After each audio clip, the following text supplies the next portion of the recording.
एक बार एक शिक्षक संपन्न परिवार से संबंध रखने वाले एक युवा शिष्य के साथ कहीं टहलने निकले। उन्होंने देखा कि रास्ते में पुराने हो चुके एक जोड़ी जूते उतरे पड़े हैं, जो संभवतः पास के खेत में काम कर रहे गरीब मजदूर के थे, जो अब अपना काम खत्म कर घर वापस जाने की तैयारी कर रहा था।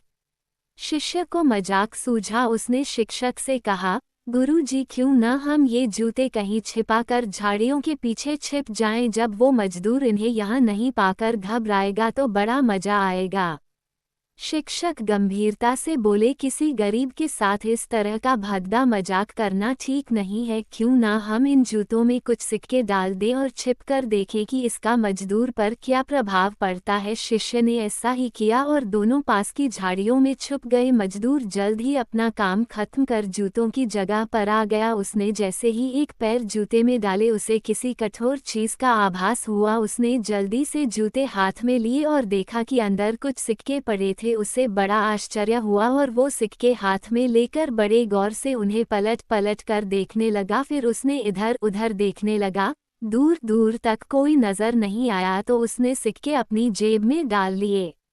अब उसने दूसरा जूता उठाया, उसमें भी सिक्के पड़े थे।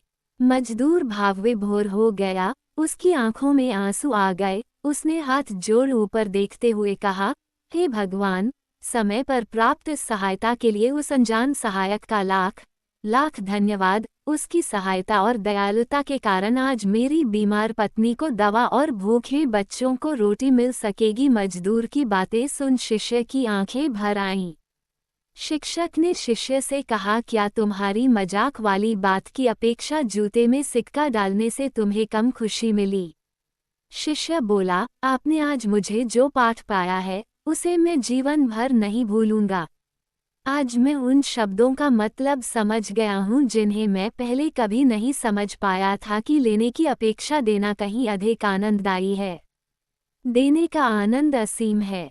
देना देवत है। दोस्तों, सचमुच किसी के काम आने से बढ़कर और कोई सुख नहीं है।